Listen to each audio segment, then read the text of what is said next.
The ocean is a keeper of secrets. It swallows ships, cities, and men, hiding them beneath a blanket of crushing blue pressure where the sun never reaches. But some secrets are too heavy even for the ocean to keep. This is the story of the USS Indianapolis, a heavy cruiser of the United States Navy, a favorite ship of President Roosevelt, and a vessel that carried the weight of the entire Second World War in its steel belly. It is a story not just of war, but of the terrifying fragility of human life when stripped of civilization.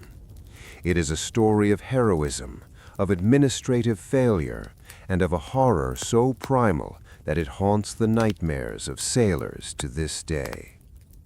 Before the sharks, before the thirst, before the madness, there was the mission, and the mission began in silence. It was July 1945. The war in Europe had ended with the collapse of Nazi Germany, the bunker in Berlin, and the silence of the guns across the Western Front. But in the Pacific, the war was not only alive, it was screaming. The Empire of Japan, battered and burning, refused to surrender. The battles of Iwo Jima and Okinawa had been meat grinders, consuming tens of thousands of American lives for mere scraps of volcanic rock. The United States military was preparing for Operation Downfall, the full-scale invasion of the Japanese mainland. Estimates for Allied casualties ran into the millions. The world held its breath, waiting for a bloodbath that would eclipse anything seen in human history. But in the deserts of New Mexico, scientists had birthed a new kind of fire, a weapon that could end the war in a single flash. On the mist-shrouded docks of Hunters Point Naval Shipyard in San Francisco, the USS Indianapolis, CA-35, sat low in the water. She was a Portland-class cruiser, sleek and fast, a greyhound of the sea, capable of over 32 knots. She was a veteran, scarred from kamikaze attacks, patched up, and ready to fight again. But this voyage was different. There were no bands playing on the pier, no waving crowds, no sweethearts throwing flowers. The pier was locked down. Marines with loaded rifles stood guard at every access point. The ship's captain, Charles B. McVay III, a man of impeccable lineage and a disciplined Navy officer, had been given orders that were terrifying as they were vague. "You will carry a cargo to the island of Tinian," he was told. "If the ship sinks, save the cargo before you save your men." The cargo arrived in the dead of night. Strange, heavy crates were craned aboard with extreme delicacy. One crate contained a metal bucket filled with uranium-235, the heart of the atomic bomb that would later be dropped on Hiroshima. Another contained the firing mechanism. The crew of 1,195 men watched in hushed curiosity, whispering rumors among themselves. Was it gold? Was it a new kind of radar? Was it scented toilet paper for General MacArthur? Nobody knew, and nobody asked. The tension on the ship was palpable. They were sitting on a powder keg that could alter the course of history, and they were racing against time. On July 16, 1945, the Indianapolis slipped under the Golden Gate Bridge, leaving the safety of the American coast behind. She set a speed record, racing across the Pacific to Pearl Harbor and then on to Tinian Island. The engines roared, the propellers churned the dark water, and the ship cut through the waves like a knife. Captain McVay pushed her hard. Every hour mattered. The crew, mostly young men, some as young as 17, fresh from boot camp, boys who had never shaved, never kissed a girl, never seen death, felt the thrill of the speed. They were on a winning ship, in a winning war. They felt invincible. The ocean was just a highway to them, a path to victory. They did not yet know it was a graveyard. They arrived at Tinian on July 26th. The mysterious crates were offloaded. The transaction was swift and silent. The scientists and officers on the island took possession of the gadgets that would become the bomb named Little Boy. The Indianapolis had completed her primary mission. It had delivered the end of the war. A sense of relief washed over the crew. The pressure was off. Now they were just another warship in the Pacific, ordered to proceed to Guam and then to Leyte in the Philippines to join the fleet preparing for the invasion of Japan. Captain McVay requested a destroyer escort for the leg from Guam to Leyte. The waters between the Marianas and the Philippines were known as the Petty Route, a well-traveled lane, but submarines were still a threat. The request was denied. Not necessary, they said. The Japanese Navy was practically non-existent. Their submarines were hunted and hiding. The Indianapolis was fast enough to outrun any torpedo, or so the intelligence officers believed. Unbeknownst to McVay and unbeknownst to American intelligence, a Japanese submarine, the I-58, commanded by Lieutenant Commander Motsuchira Hashimoto, a disciplined warrior of the old school, praying to the Shinto gods for one last kill, one final strike for the emperor before the inevitable end. On July 28th, the Indianapolis left Guam. She was alone. The sun beat down on the steel decks as the sailors settled into their routines. Some played cards in the mess hall, gambling away cigarettes and future paychecks. Others wrote letters home, struggling to find words to describe the boredom and the heat. "Dear Mom, I'll be home by Christmas," they wrote. "Don't worry about me. The war is almost over." They slept on the open decks to escape the stifling heat of the compartments below, using their life jackets as pillows, looking up at the vast spray of stars that made up the Milky Way. The immense indifference of the Pacific Ocean cradled them gently. Sunday, July 29, 1945. The sea was calm, with a slight swell. The moon was obscured by clouds, making the night pitch black. Visibility was poor. Captain McVay, following standard procedure for poor visibility, ordered the ship to cease zigzagging, a maneuver used to throw off submarine aim, and proceed on a straight course to save time. It was a decision that would later be scrutinized in courtrooms and history books, a decision made with the information he had at the time that the waters were safe. Deep below the surface, Commander Hashimoto peered through his periscope. He saw a shadow against the faint light of the horizon, a black shape, massive and looming. A battleship? A cruiser? It didn't matter. It was the enemy. He could hardly believe his luck. The ship was moving in a straight line, perfectly silhouetted. He ordered his crew to battle stations. The torpedo tubes were flooded.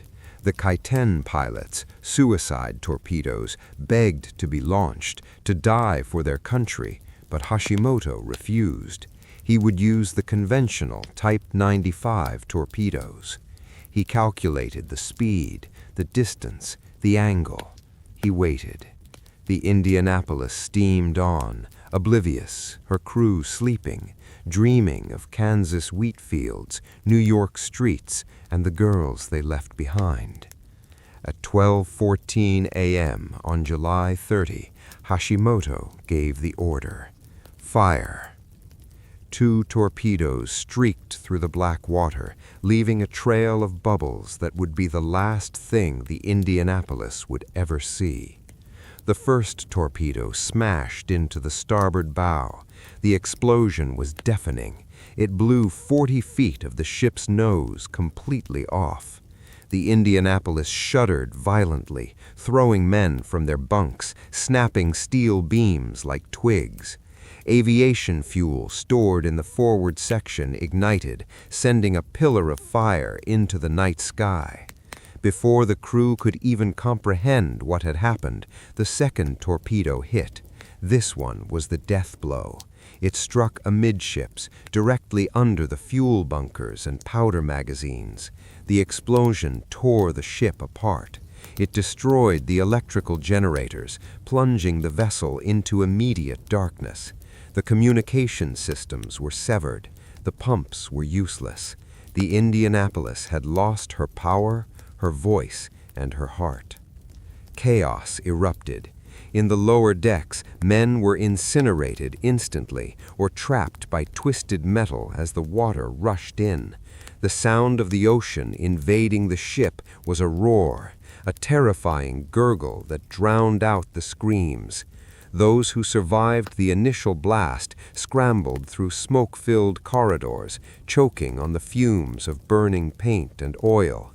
The ship began to list heavily to starboard.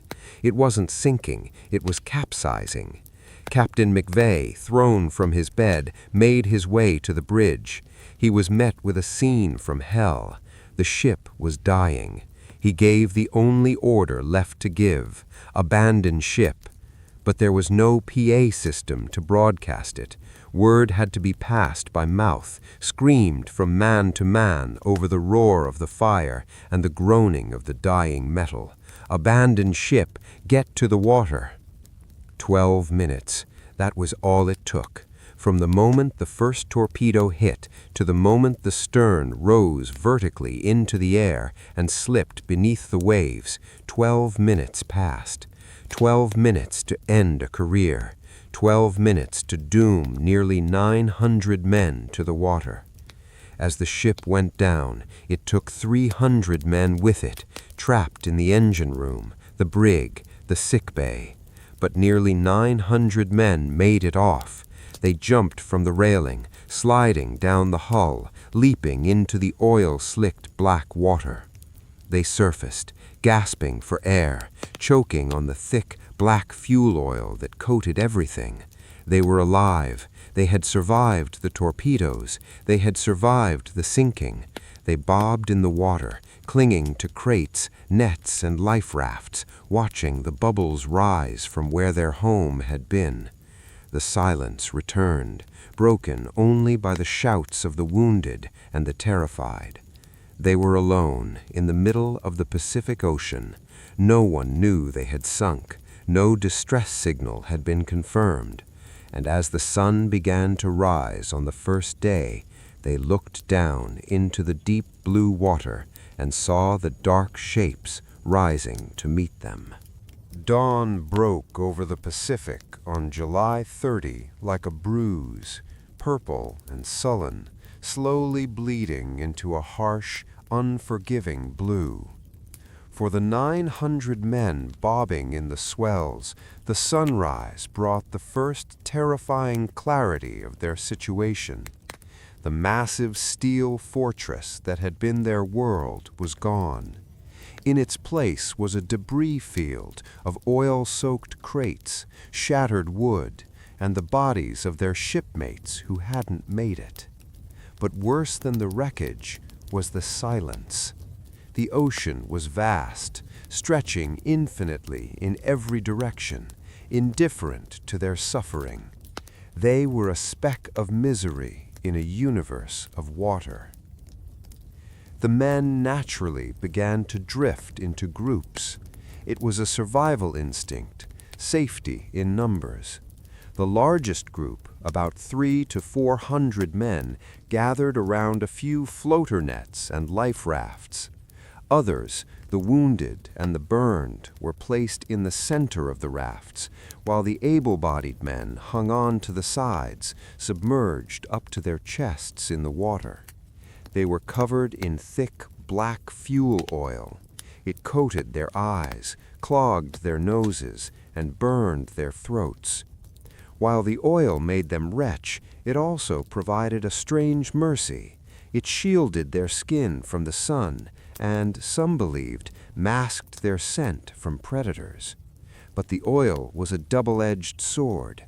If swallowed, it induced violent vomiting, which dehydrated them faster. Captain McVay, separated from the main group, found himself on a small raft with a few others. He was a broken man. He believed he had failed his crew, failed his ship, and failed his country. He scanned the horizon for a rescue plane, a ship, anything. He checked his watch. Surely the distress signal had been heard. Surely the Navy knew they were missing. But the Navy didn't know. Through a series of bureaucratic blunders that would later be described as criminal negligence, the Indianapolis was not being tracked. Due to a misunderstanding of orders at Leyte, no one noticed when the ship failed to arrive. The SOS signals sent by the radio men before the ship went down were dismissed as Japanese deception by one station and ignored by a drunken officer at another. They were ghosts. As the sun climbed higher, the heat began to set in. The tropical sun beat down on their exposed heads, baking the oil into their skin. Thirst, the sailors' oldest enemy, began to whisper to them. But on that first morning, thirst was not the primary fear. The primary fear came from below. The ocean around the Indianapolis sinking site was roughly 2 miles deep. It was the domain of the oceanic white-tip shark, a species described by oceanographer Jacques Cousteau as the most dangerous of all sharks. They are inquisitive, persistent, and opportunistic. Unlike the great white, which strikes and leaves, the white-tip circles. It bumps. It tests. The sharks arrived shortly after sunrise. At first, the men didn't know what they were. They saw dark triangular shapes cutting through the surface of the water, 50 yards out, then 100. The fins would disappear and then reappear closer.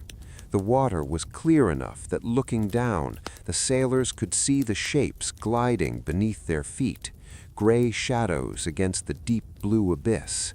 Some of the sharks were small, 6 or 7 feet. Others were massive monsters, 12 feet or longer, their pectoral fins long and wing-like, tipped with white. Panic rippled through the groups. "Shark! Shark!" the cry went out.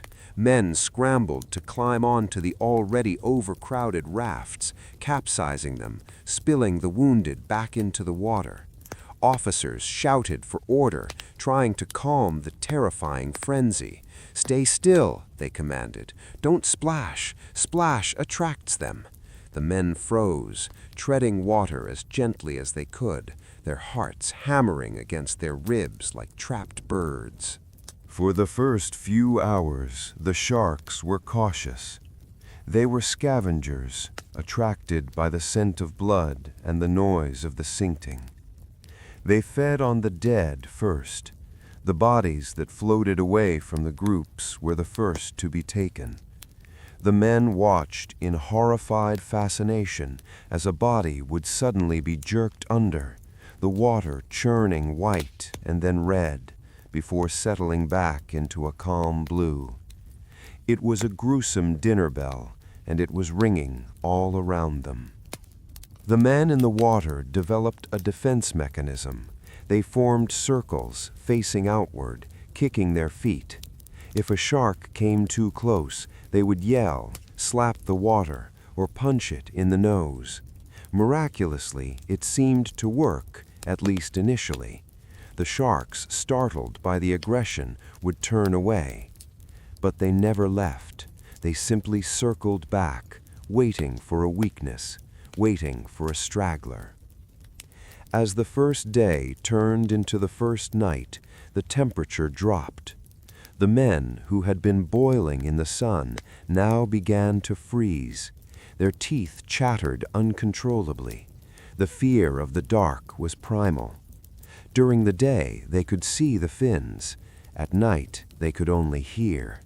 They heard the splash of a tail, the brush of rough skin against a leg, the sudden, stifled scream of a shipmate being dragged under. The darkness amplified the horror. Every brush of a life jacket strap felt like a shark. Every wave felt like a predator. To keep their spirits up, they prayed. They recited the Lord's Prayer, the words drifting over the black water, "Our Father who art in heaven." They sang songs. "Show me the way to go home" became an anthem of the damned. They talked about what they would eat when they got back: ice cream, steak, cold beer, massive condensation-dripping glasses of iced tea. They built elaborate fantasies of rescue, convincing themselves that the next morning would bring the fleet. "The Navy looks after its own," they said. "They'll be here by dawn." But dawn on the second day, Tuesday, July 31, brought no ships. It brought only the sun, hotter and more cruel than before. And it brought more sharks. The school had grown. The vibrations of the struggle had attracted predators from miles around. There were now hundreds of them, and they were no longer satisfied with the dead. The dynamic in the water began to shift. The men were tiring. Their life jackets, designed to last only 48 hours, were beginning to waterlog. They had to work harder to keep their heads above the surface. The salt water was taking its toll on their skin, causing saltwater ulcers that stung like fire. And the thirst was becoming a physical agony. Their tongues swelled in their mouths. Their lips cracked and bled. It was on this second day that the first attacks on the living began in earnest. A sailor, drifting slightly away from the group, would suddenly jerk upright, his eyes wide with shock. He would be pulled under before he could even scream, leaving only a cloud of pink in the water. The sharks learned that the men were helpless. They began to dart into the groups, snapping and biting. The chaos was absolute. "Over here! Help!" men would scream. Others would kick frantically, trying to drive the beasts away. The discipline of the first day began to fracture.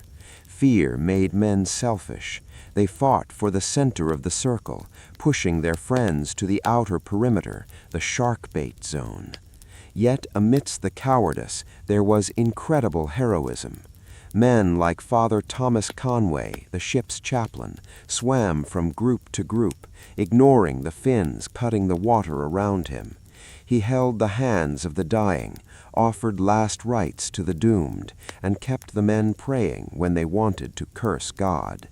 He was a beacon of faith in a sea of despair, his voice raspy but steady, promising them that they were not forgotten. But as the sun set on the second day, the reality of their situation began to set in. No planes, no ships, just the endless ocean, the burning sun, and the circling shadows. They were entering the realm of delirium. The lack of water was doing something to their minds. The horizon began to play tricks on them, and the sharks, emboldened by the taste of blood, were closing in. The grim reality was that the ocean was not just a place, it was a living, hungry thing, and it was slowly digesting them. Wednesday, August 1, 1945. The third day. If the first day was shock and the second was fear, the third day was the beginning of madness. The sun rose with a vengeance, a blinding white disk that seemed to hang motionless in the sky, scorching the surface of the Pacific until it felt like a mirror reflecting heat directly into the men's eyes. They had been in the water for nearly 60 hours without food or fresh water. The human body can survive weeks without food, but without water, under the relentless tropical sun, the clock ticks much faster. The physical deterioration was horrifying to witness. The men's faces were swollen, their lips cracked and bleeding, puffing out until they looked like caricatures of themselves. Their tongues were so swollen that they could barely speak, reducing their conversations to raspy croaks and hand signals. Their eyes, constantly exposed to the glare of the sun on the water and the salt spray, began to fail.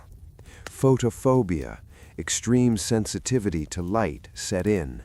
Many men were effectively blind, keeping their eyes squeezed shut, guided only by the voices of the men next to them or the terrifying brush of a shark's skin against their legs. But the real enemy on the third day was not the sun, nor the sharks. It was the salt water. The ocean surrounded them, cool and clear, mocking their thirst. It was everywhere, billions of gallons of it, splashing against their lips, coating their tongues. The temptation was agonizing. They knew the rule: water, water, everywhere, nor any drop to drink. Every sailor knew that drinking seawater was a death sentence. The high salt content dehydrates the body further, pulling water out of the cells to flush out the salt, leading to kidney failure, seizures, and mania.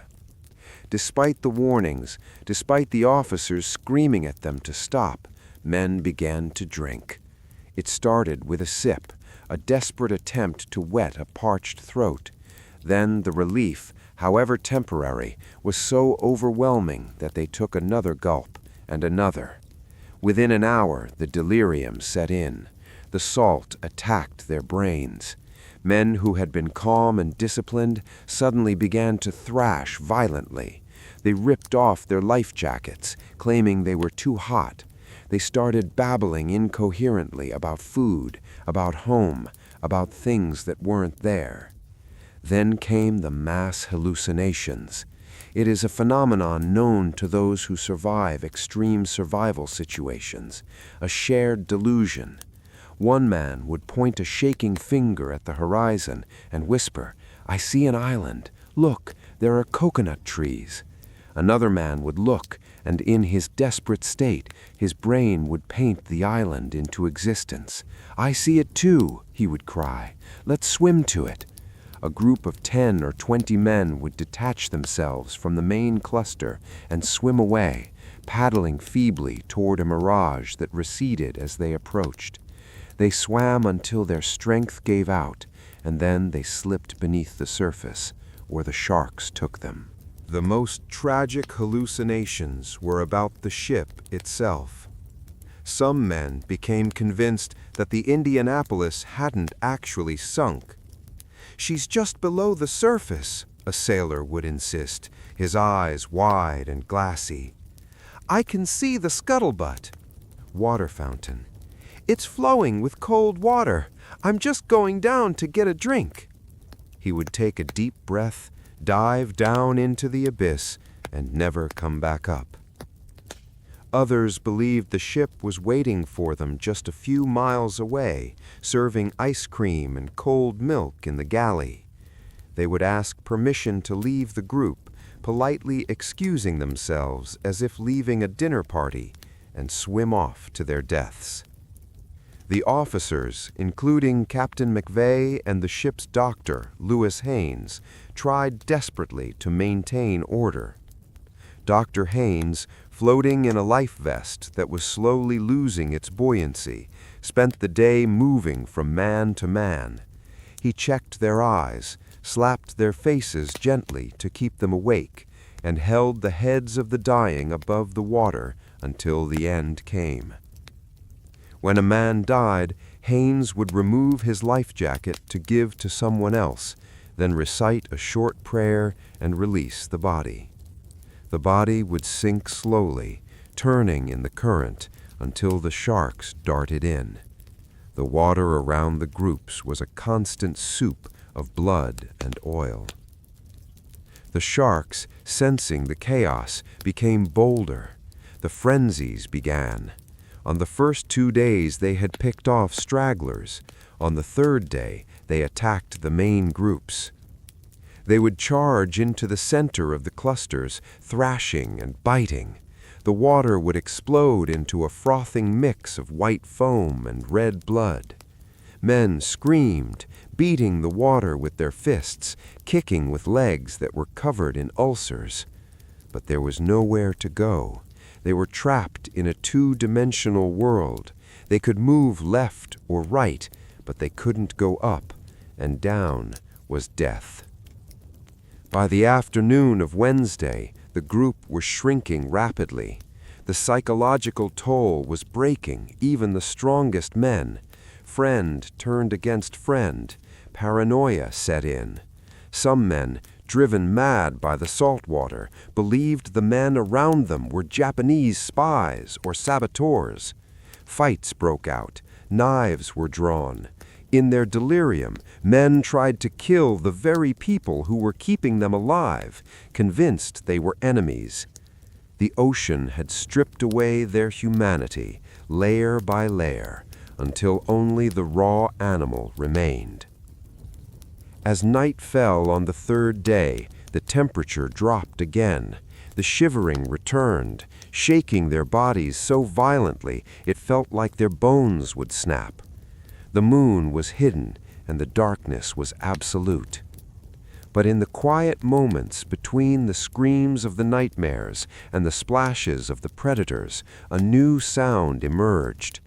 It was a low hum, a drone in the distance. A plane? Heads snapped up. Desperate eyes scanned the black sky. They saw lights, navigation lights, blinking red and green, moving across the stars. It was a plane, a high-altitude bomber, likely a B-29 Superfortress, flying from Tinian to the Philippines. "Here! We're down here!" they screamed. They splashed the water. They fired the few remaining flares they had, watching the red phosphorus arc into the sky. They waved their shirts.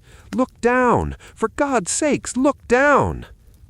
The plane droned on, steady and indifferent.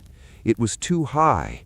The pilots, flying at 10 or 15,000 feet, were focused on their instruments, on the war, on the mission.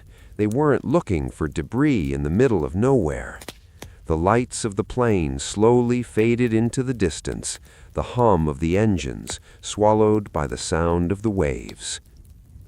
The hope that had flared for a brief second was extinguished, leaving a darkness that was deeper than before. The men realized with a crushing certainty, no one is coming. We are dead men.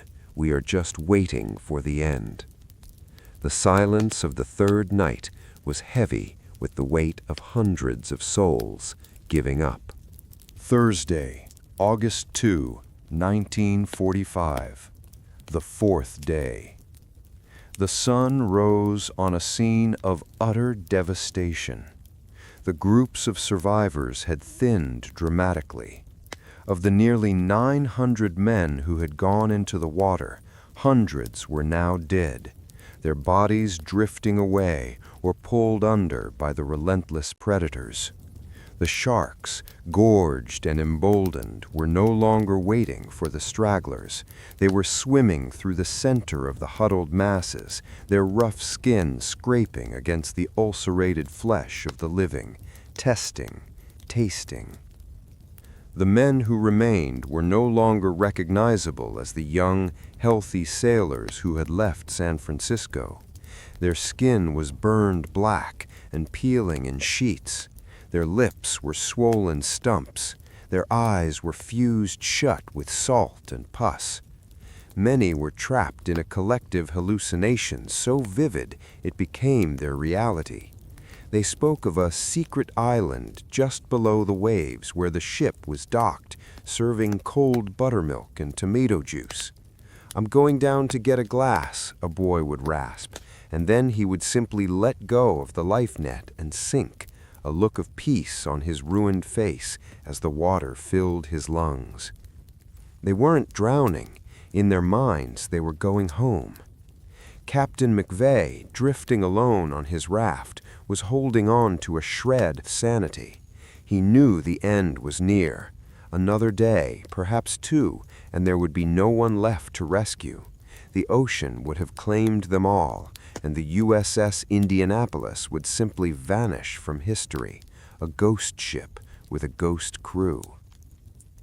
High above this nightmare, at 11 a.m., a PV-1 Ventura bomber named Gambler was flying a routine anti-submarine patrol. The pilot was Lieutenant Chuck Gwynn. He was tired. The patrol was boring, just endless miles of empty ocean. He was eager to get back to base on Peleliu. But then a minor annoyance occurred. An antenna weight on the back of the plane snapped, causing the long wire antenna to whip around in the slipstream. Gwynn handed the controls to his co-pilot and went aft to reel in the whipping wire. It was a mundane task, a moment of irritation. But as Gwynn wrestled with the wire, he happened to glance down through a small window in the fuselage. Below him, amidst the infinite blue, he saw a long, dark streak. Oil. His combat instincts flared. Oil meant a submarine, a Japanese sub, possibly leaking fuel or venting tanks. He scrambled back to the cockpit. "Submarine! Dive! Dive!" he shouted. He banked the Gambler hard, descending rapidly, opening the bomb bay doors. He was going to drop depth charges. He was going to kill the enemy. As the bomber roared down towards the water, lining up the attack run on the oil slick, Gwynn peered through the bomb sight. The black streak grew larger, but something was wrong. There were lumps in the oil. Debris? No, they were moving. They were heads. "Pull up! Pull up!" Gwynn screamed, yanking back on the yoke. The bomber groaned under the G-forces as it pulled out of the dive, barely skimming the surface. Gwynn's heart was pounding. He circled back, flying low and slow. He opened the window and looked down again. He saw them. Hundreds of black dots bobbing in the swells. Men. They were waving. They were splashing. They were alive. "My God," Gwynn whispered. "Those are men." He didn't know who they were. He didn't know the Indianapolis was missing. No one did. He thought perhaps a merchant ship had gone down, or maybe a Japanese transport, but the sheer number of them staggered him. He immediately broke radio silence, sighted many men in water, position 1130 north, 13330 east, send help. The message hit the base at Peleliu like a thunderclap. Many men in water? Who? What ship? The confusion was instant, but the machinery of rescue, once stalled by incompetence, now roared into life. Back in the water, the men heard the roar of the engines. Unlike the high-altitude bomber the night before, this plane was low. It was right on top of them. The sound was deafening, a beautiful mechanical roar that vibrated in their chests. They forced their swollen eyes open. They saw the plane banking, its wings tipping in a salute. "They see us! They see us!" The cry went up. It was a sound not of joy, but of disbelief. Men wept without tears, their bodies shaking. Some, in their delirium, thought the plane was a giant bird or an angel. Others just stared, too exhausted to react. Gwynn, realizing the desperation of the situation, did something unauthorized. He opened his hatches and began dropping everything he had.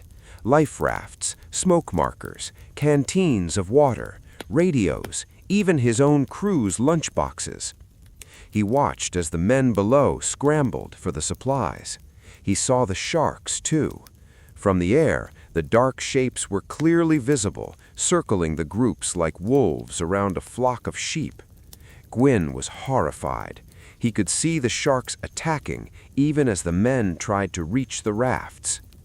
He stayed over the site as long as he could, circling, acting as a beacon. His radio message had been picked up by a PBY Catalina flying boat, piloted by Lieutenant Adrian Marks. Marks was miles away, But when he heard many men in water, he changed course immediately. He was coming. As the sun began to set on the fourth day, the scene in the water changed. Hope had arrived, but so had a new kind of chaos. The supplies Gwyn dropped caused fights. Men who were practically comatose suddenly found a burst of adrenaline to swim toward a raft, only to be attacked by sharks attracted by the commotion. The water was churned up, blood mixing with the oil and the foam. Lieutenant Marks arrived in his Catalina just before dusk. He looked down and saw the same horror Gwyn had seen, but worse. He saw the sharks in a frenzy. He saw men being dragged under right before his eyes. Marks made a decision that would go down in history. The PBY Catalina is a seaplane designed to land on water, but only in calm conditions. The ocean swells were 12 feet high. Landing a plane in that chop was suicide. It could rip the hull apart.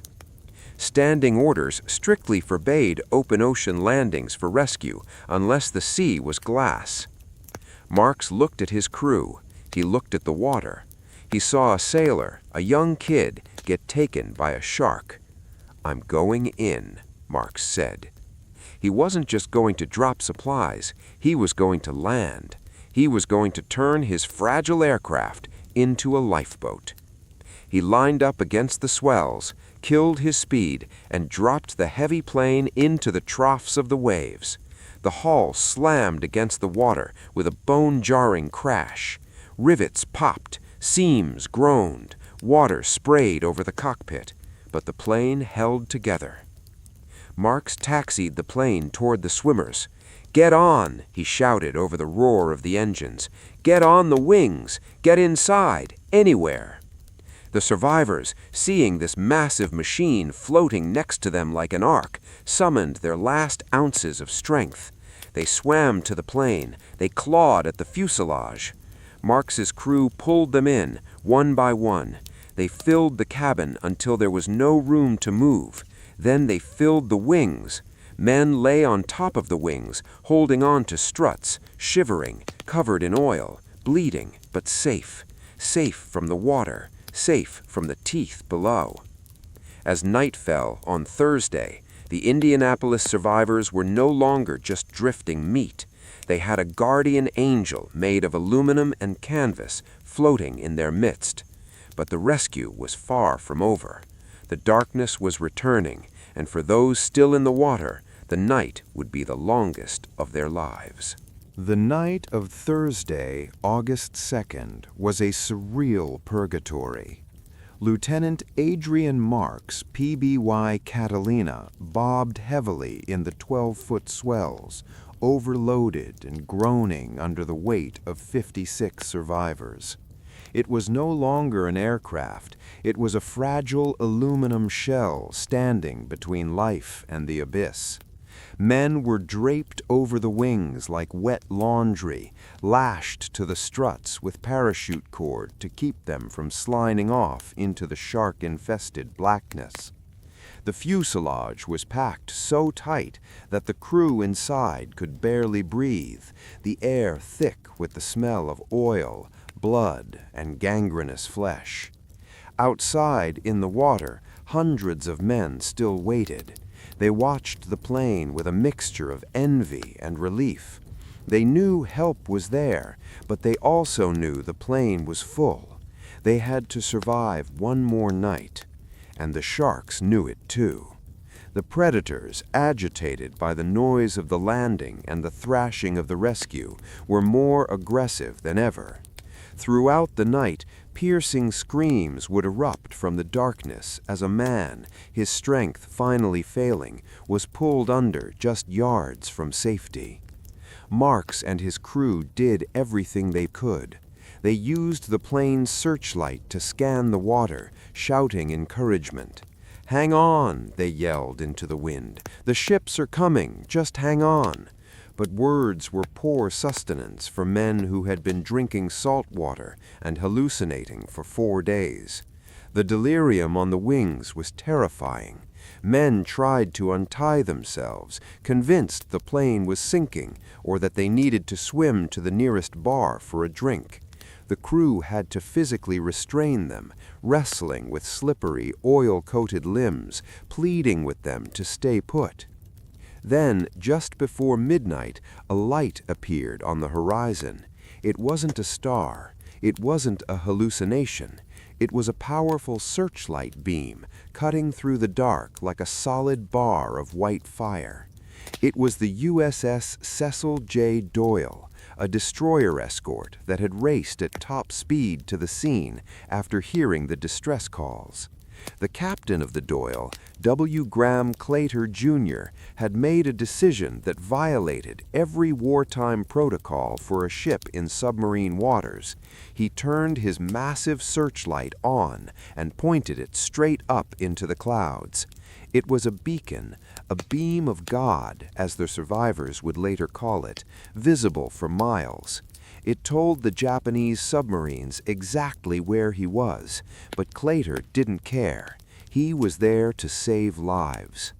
The sight of that beam broke the men. They wept. They cheered with dry, cracked throats. "We're saved! Oh God, we're saved!" The light grew brighter, and soon the silhouette of the ship loomed out of the darkness. Then came another ship, and another. The USS Bassett, the USS Ringness, the USS Register. The Navy had finally arrived. But the rescue itself was a gruesome task. The men in the water were in such a state of physical decay that pulling them out was hazardous. Their skin, soaked in salt water and oil for days, had become waterlogged and detached from the muscle. When the sailors on the rescue ships reached down to grab a survivor by the arm, the skin would often slough off in their hands like a wet glove, revealing raw, red flesh underneath. The rescuers recoiled in horror, vomiting over the side, but they steeled themselves and reached down again, grabbing the men by their life jackets or belts to haul them aboard. Many of the survivors were too weak to climb the cargo nets. They had to be hoisted up in baskets or pulled up by strong swimmers who jumped in from the ships. As they were brought onto the decks, they collapsed. They were skeletons coated in black sludge.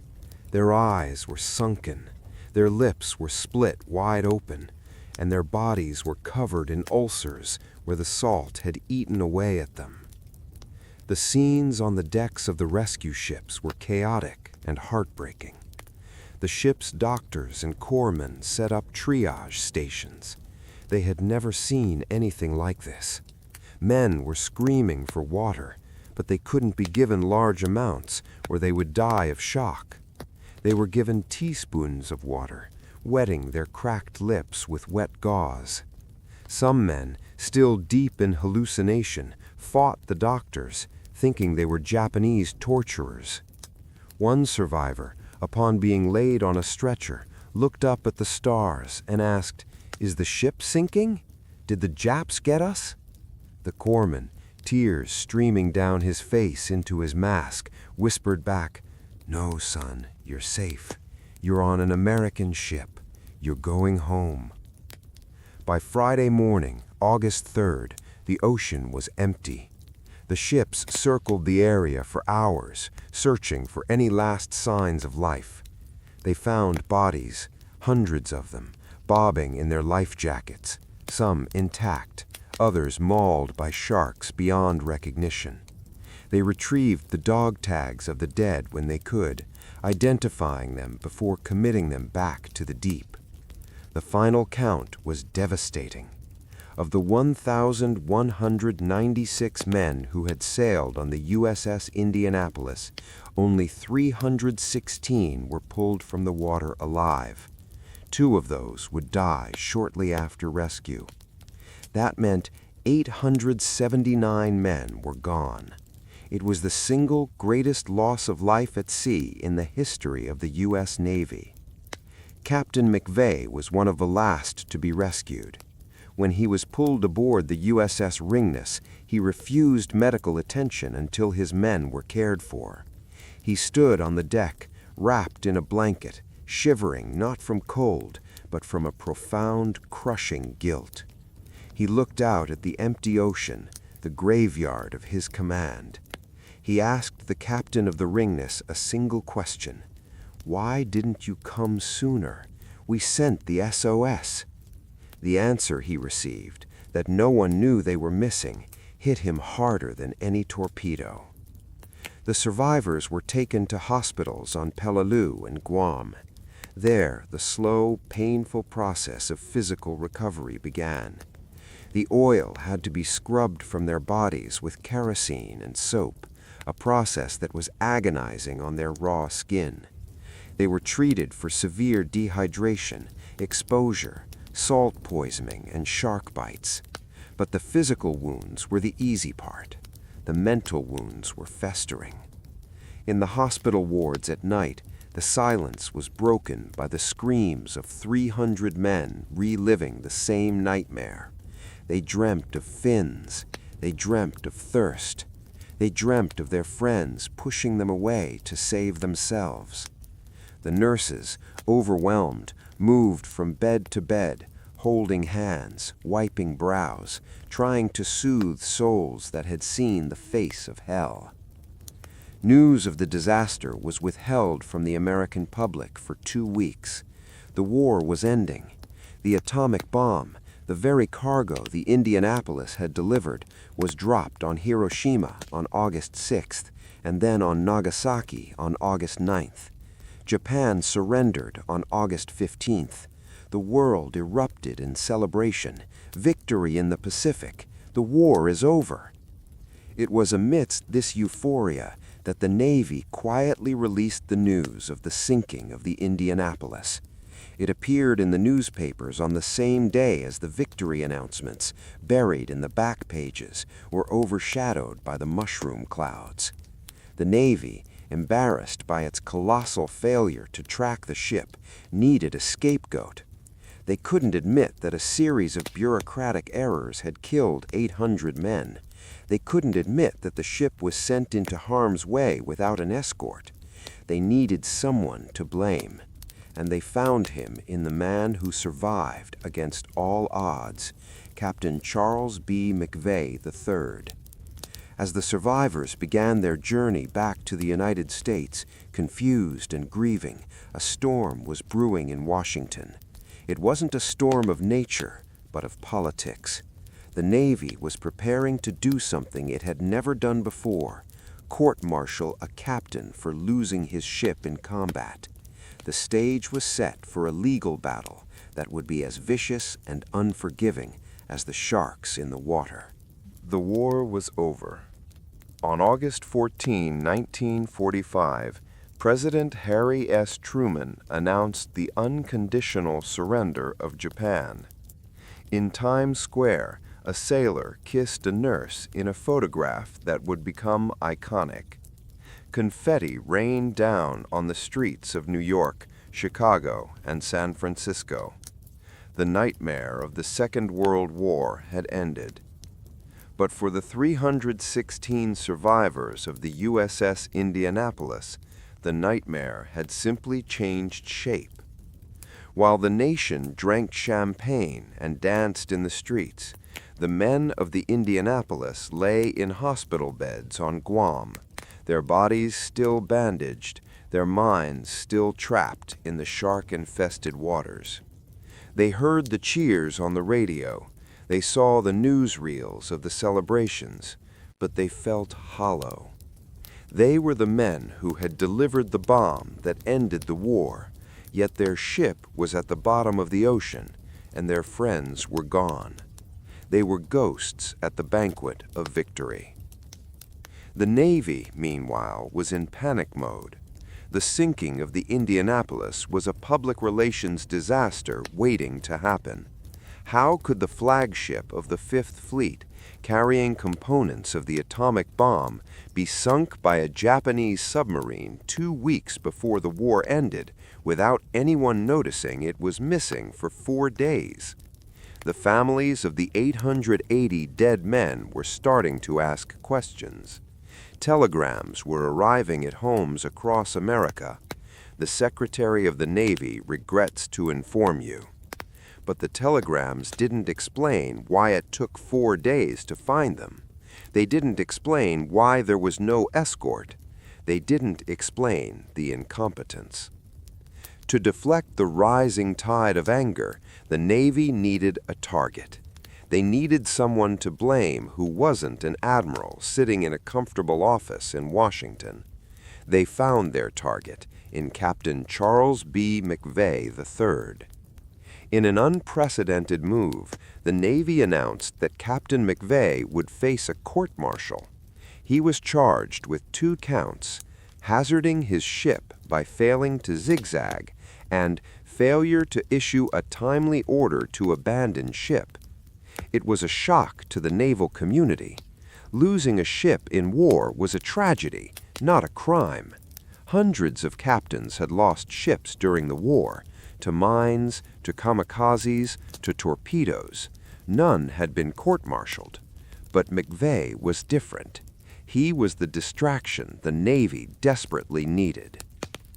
The trial began in December 1945 at the Washington Navy Yard. It was a media circus.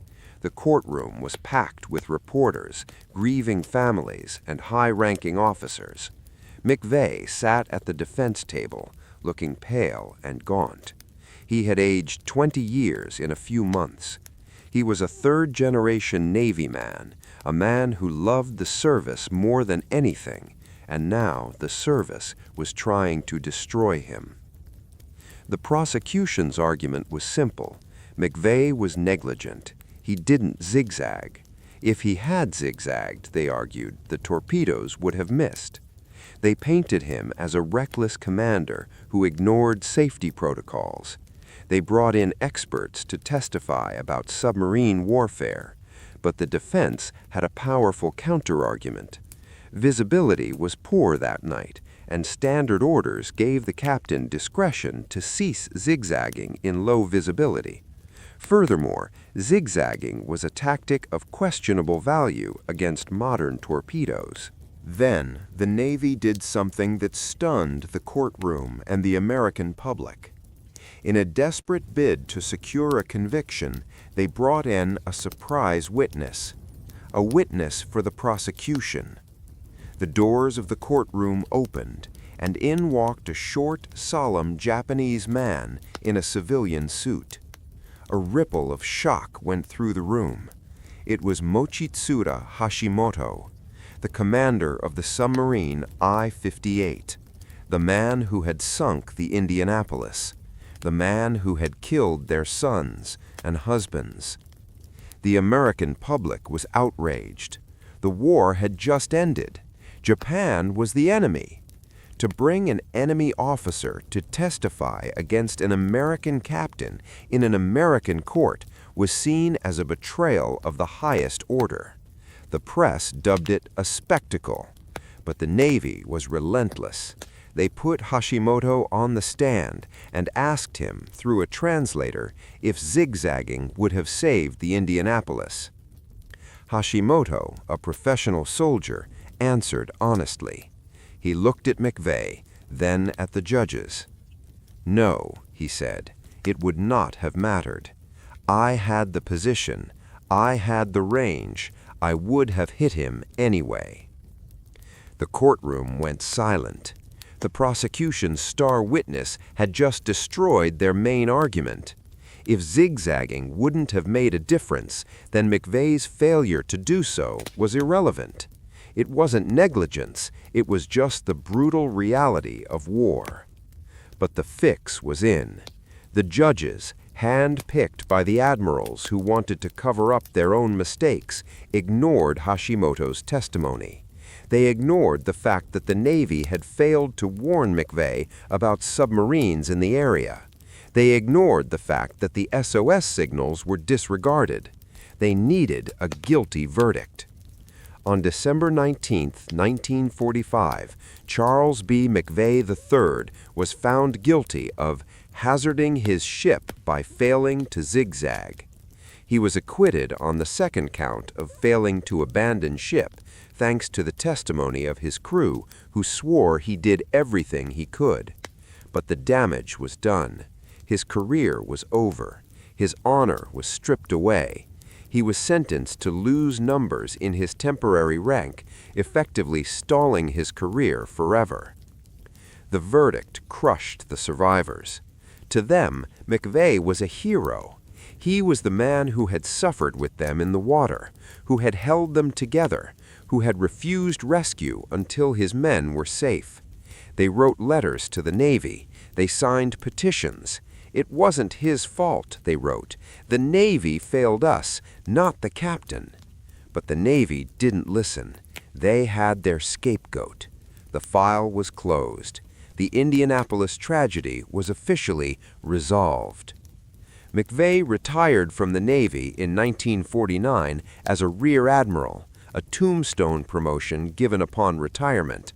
But he lived the rest of his life in the shadow of the conviction.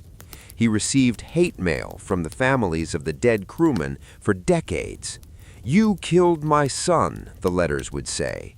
"Why are you still alive when he is dead?" He kept every letter. He read them over and over, letting the guilt eat him alive. The survivors, too, returned to a world that didn't understand. They tried to integrate into civilian life. They became plumbers, teachers, salesmen. But at night, they would wake up screaming, thrashing in their sheets, feeling the phantom sensation of oil on their skin and teeth in their legs. They couldn't go near the ocean. The smell of salt water made them nauseous. They formed a tight-knit group, the USS Indianapolis Survivors Organization, meeting every few years to remember, to cry, and to support their captain. But the injustice festered. It was a wound that refused to heal. For 50 years, the official history books recorded Captain McVay as a criminal, a negligent leader who doomed his crew. It seemed the story would end there, a tragedy compounded by a lie, until a 12-year-old boy decided to do a history project.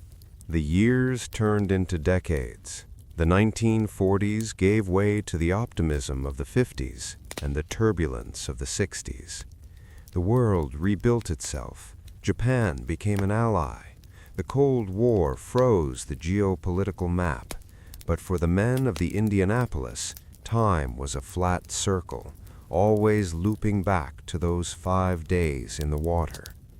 They married, had children, and built careers, but the shadow of the shark and the shame of the court-martial never left them. They were the survivors of the Navy's greatest tragedy, yet they were treated like an embarrassment. For Captain Charles McVay, life became a quiet, solitary sentence. He left the Navy, the only life he had ever known, and retired to Litchfield, Connecticut. He was a gentleman, beloved by his surviving crew, who would often call him just to hear his voice. "It wasn't your fault, Captain," they would say. "We would follow you to hell and back again." But their forgiveness couldn't silence the other voices, the voices of the grieving parents who still blamed him for the loss of their sons. Every Christmas, the letters would arrive, handwritten, filled with venom and pain. "Merry Christmas," they would read. "Our holiday is empty because of you. You are a murderer. I hope you rot." McVay never threw them away. He kept them in a box, a physical manifestation of his guilt. He would sit on his porch, staring at the snow, wondering why the torpedoes had missed him when they had taken so many better men. On November 6, 1968, the burden became too heavy. At the age of 70, Charles McVay walked out into his snowy garden. He was dressed in his uniform. In one hand, he held his service revolver. In the other, he clutched a small plastic toy sailor, a gift he had received years ago, a charm for good luck that had run out. He put the gun to his head and pulled the trigger. The Navy had not killed him in 1945, but they had surely killed him in 1968. He was the last casualty of the USS Indianapolis. His suicide sent shockwaves through the survivor community. They felt they had failed him. They had failed to protect the man who had protected them. The injustice of his court-martial now seemed permanent, etched in stone. A good man had been hounded to his death by a lie. It seemed the story was over, buried in a frozen garden in Connecticut. But history has a way of resurfacing, often in the most unexpected places. The year was 1996, Pensacola, Florida. A 12-year-old boy named Hunter Scott was looking for a topic for his school history fair project. He was an ordinary kid. He liked baseball, video games, and movies. One night, he watched the classic thriller Jaws with his father. In the movie, the shark hunter Quint delivers a chilling monologue about surviving the sinking of the USS Indianapolis. 1,100 men went into the water. 316 men came out. The sharks took the rest, Quint says. Hunter was captivated. Was that true? Did that really happen? He went to the library. He expected to find books upon books about such a huge disaster. Instead, he found almost nothing. A few paragraphs in naval history encyclopedias, a passing mention in books about the atomic bomb. It was as if the Indianapolis had been erased. Curiosity piqued, Hunter decided to make this his project. He put an ad in the classifieds of a Navy newspaper, looking for survivors of the USS Indianapolis. He expected maybe 1 or 2 replies. He got over 150. The letters poured in, handwritten accounts from old men who had been waiting 50 years for someone to ask them what really happened. They sent him diagrams, photos, and long, tear-stained letters describing the sharks, the thirst, and the salt. But more than the horror, they wrote about Captain McVay. They wrote about the injustice. Clear his name, they told the boy. He was innocent. Hunter Scott, a 6th grader, did what the U.S. Navy, the press, and the historians had failed to do for half a century. He investigated. He read the court-martial transcript. He noticed inconsistencies. He saw that the Navy had withheld evidence. He saw that the SOS signals were ignored. He saw that McVay was the only captain in World War II to be court-martialed for losing his ship to an enemy act. Hunter's project, a simple display board with photos and text, won the school fair. Then it went to the county fair, then the state fair. The media caught wind of it. "The Boy and the Battleship," the headlines read. A 12-year-old taking on the U.S. Navy. It was a David and Goliath story that captured the American imagination. But Hunter wasn't done. He began to lobby Congress. He appeared on national television. He met with the survivors, who embraced him as a grandson. They saw in him the fighting spirit they had lost. With Hunter as their catalyst, the USS Indianapolis Survivors Organization launched a final campaign to exonerate their captain. The Navy resisted. They refused to reopen the case. "The verdict stands," they said. "We do not rewrite history." But they underestimated the persistence of a boy and the power of the truth. Hunter dug deeper. He found declassified documents that proved the Navy knew Japanese submarines were in the area, but failed to warn McVay. This was the smoking gun. The Navy had sent the ship into a trap and then blamed the captain for springing it. Then a miracle happened. In 1999, as the momentum for exoneration grew, a letter arrived from Japan. It was from the family of Mochitsura Hashimoto. the submarine commander who had sunk the Indianapolis. Hashimoto, a man of honor who had become a Shinto priest after the war to pray for the souls of the men he killed, had written a letter to the U.S. Senate. "I have heard that Captain McVay is being blamed for the sinking," Hashimoto wrote. "I would like to state again, I would have sunk the Indianapolis whether it zigzagged or not. To blame McVay is unjust. He was doing his duty as I was doing mine."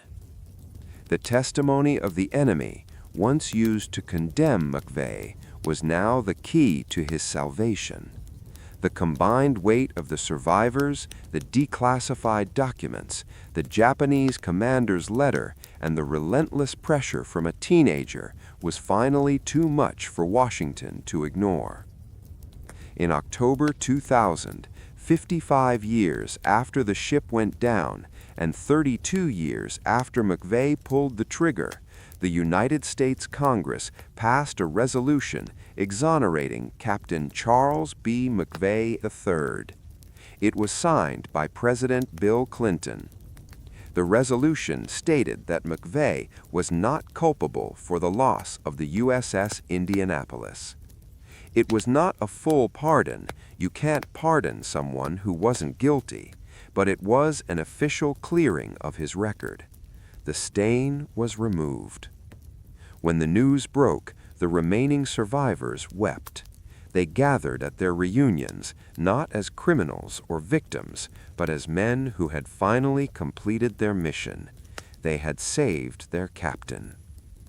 Hunter Scott, now a young man, stood with them. He had started a school project and ended up rewriting history. He proved that while the ocean can swallow ships and men, it cannot swallow the truth forever. The story of the USS Indianapolis is one of the darkest chapters in naval history. It is a story of terrifying administrative failure, of the primal horror of being eaten alive, and the crushing weight of guilt. But thanks to a boy and a group of stubborn old sailors, it is also a story of redemption. In the end, the sharks didn't win. The ocean didn't win. The silence didn't win. Memory won. While the story of the Indianapolis is often remembered for the sharks, the true horror lay in the slow, biological dismantling of the human body. To understand the nightmare these men endured, we must look beyond the narrative and into the physiology of survival. What happens to a human being when they are submerged in salt water for 5 days with no fresh water, exposed to the tropical sun, and surrounded by apex predators? It is a grim study in the limits of human endurance. First, consider the environment. The water temperature was roughly 85 degrees Fahrenheit. While this sounds warm, water conducts heat away from the body 25 times faster than air. Even in tropical water, hypothermia is a silent killer. The body fights to maintain its core temperature of 98.6 degrees. As the hours turned into days, the men's metabolisms began to burn through their fat reserves just to stay warm. This caloric burn accelerated their starvation. But the cold was insidious. It numbed their extremities, making it harder to tread water, harder to fight off sharks, and harder to hold on to the life nets.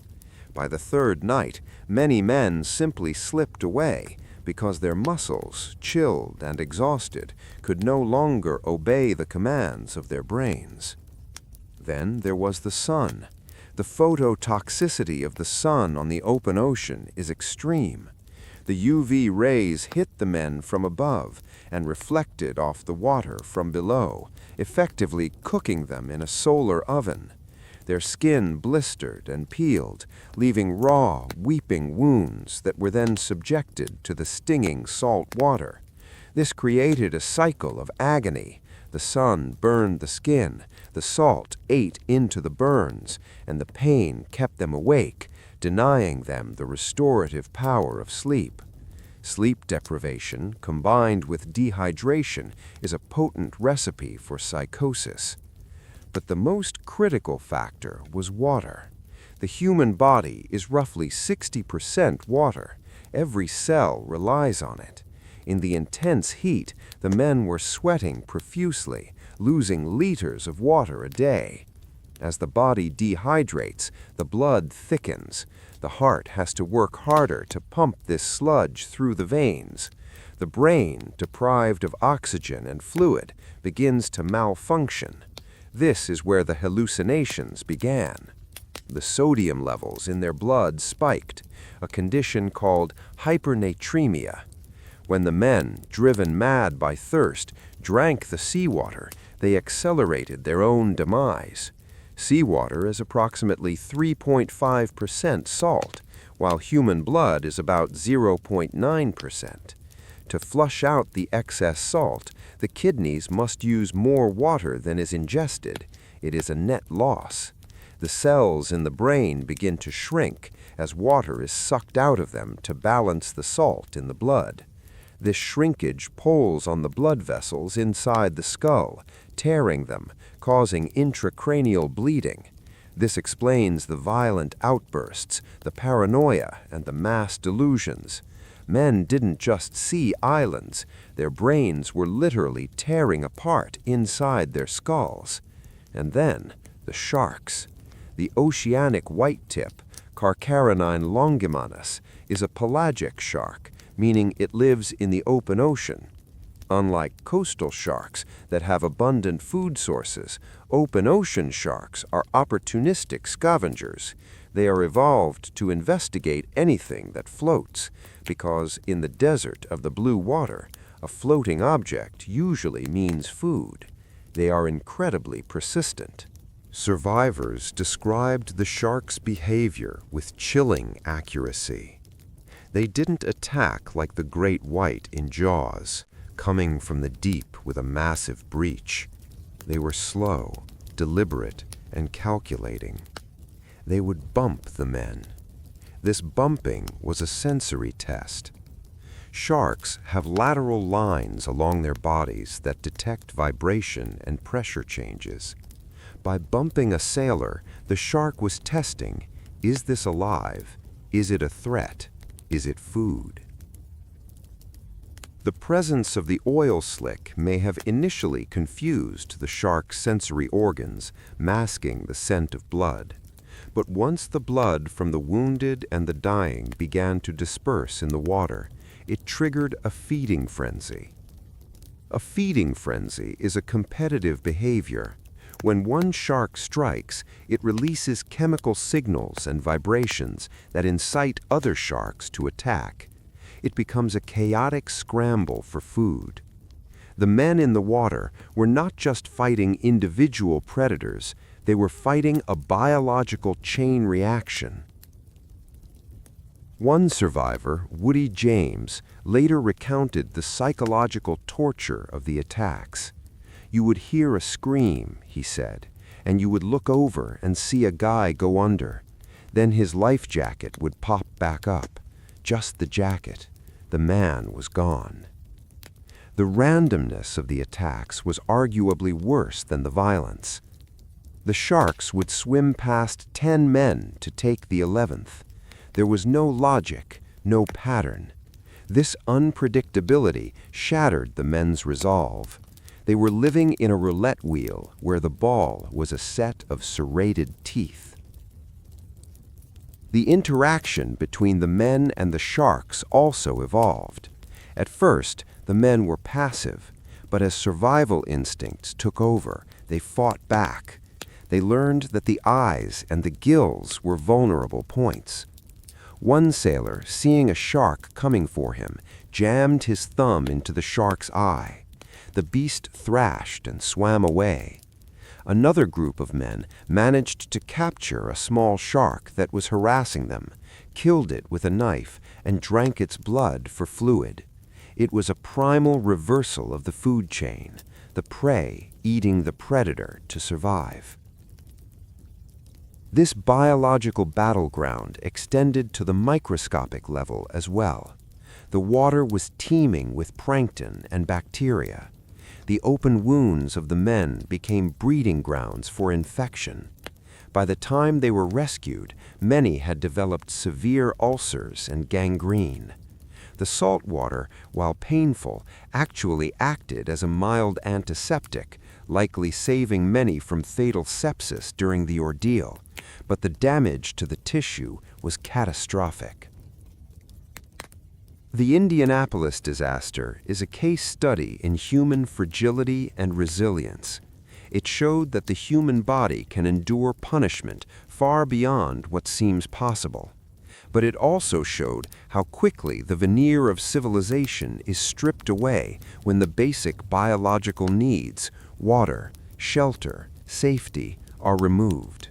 In those 5 days, the men of the Indianapolis did not just survive a shipwreck, they survived a total biological assault from the planet itself.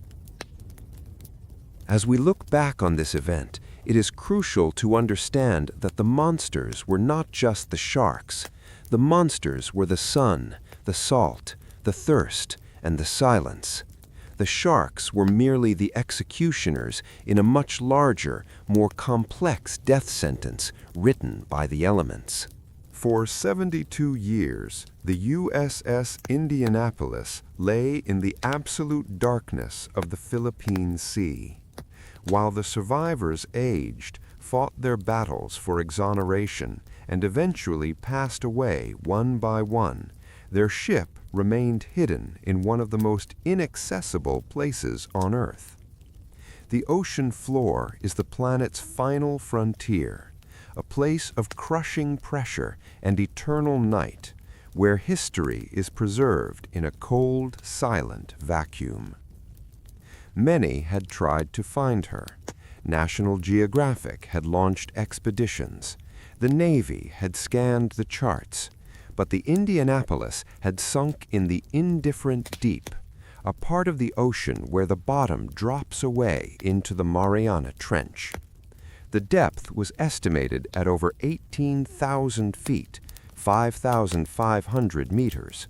To put that in perspective, the Titanic lies at about 12,500 feet. The Indianapolis was 3 miles down, lost in a jagged underwater mountain range, hidden by the very vastness that had doomed her crew. But technology, like history, eventually catches up.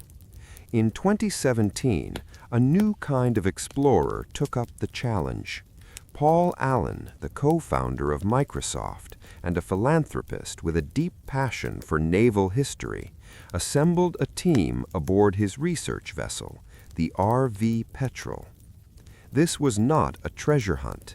It was a mission of respect.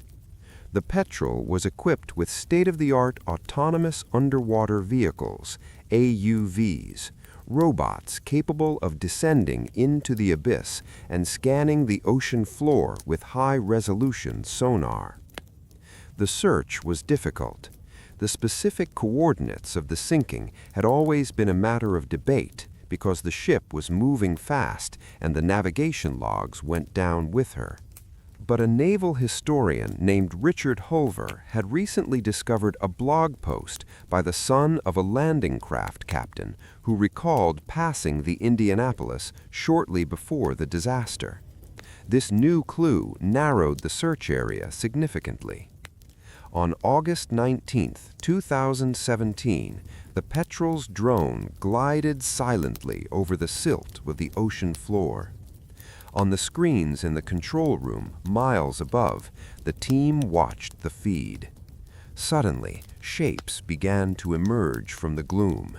Not rocks, not mountains, metal. First, they saw debris, twisted steel, then a massive anchor, and then the unmistakable sight that brought tears to the eyes of the researchers, a piece of the hull, gray and ghostly in the spotlight, bearing the number 35. They had found her. The USS Indianapolis, CA-35, was sitting upright on the bottom of the sea. The preservation was miraculous. At that depth, there is very little oxygen and no light to fuel the growth of marine life that usually consumes shipwrecks. The paint was still visible on the hull. The guns which had fired at Okinawa and Iwo Jima were still pointing outward, silent sentinels guarding the deep. The bridge where Captain McVay had stood was intact. The images sent back by the robot were hauntingly beautiful. The ship looked ready to sail, frozen in a moment of violent interruption. Boxes of spare parts, sailors' helmets, and even the ship's bell were spotted in the debris field. It was not just a wreck, it was a tomb. It was the final resting place of the 300 men who went down with the ship, and the spiritual home of the hundreds who died in the water. When the news was relayed to the survivors, there were only 22 of them left alive in 2017. The reaction was not one of celebration, but of profound peace. For 7 decades, they had lived with the trauma of the void. They knew their friends were gone, but they didn't know where. Now they knew. "We can say goodbye now," one survivor whispered. "We know where they are. They are still on patrol." The discovery of the wreck brought the story full circle.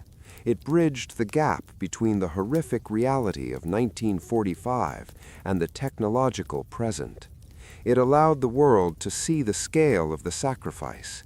The Indianapolis was no longer just a story of sharks and incompetence. It was a tangible place, a monument of steel, sitting in the most quiet place on Earth. The legacy of the USS Indianapolis is not just a tale of survival, it is a testament to the endurance of the human spirit. It is the story of Captain McVay, a man of honor crushed by a system that needed a scapegoat. It is the story of Hunter Scott, a boy who refused to let injustice stand. It is the story of Paul Allen, who used his fortune to honor the past. And mostly, it is the story of the 1,196 men who sailed into history. As we leave the Indianapolis resting in the dark, 3 miles down, we are reminded of the fragility of life and the immense power of the natural world. The ocean keeps its secrets, but occasionally it allows us to remember. The sharks are gone now. The screams have faded. The thirst is quenched. All that remains is the silence of the deep and the memory of those who endured the undurable. For the men of the USS Indianapolis, the long voyage is finally over.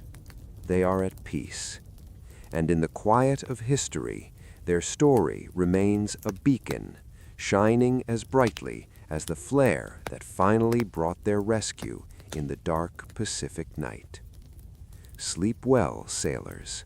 We have the watch.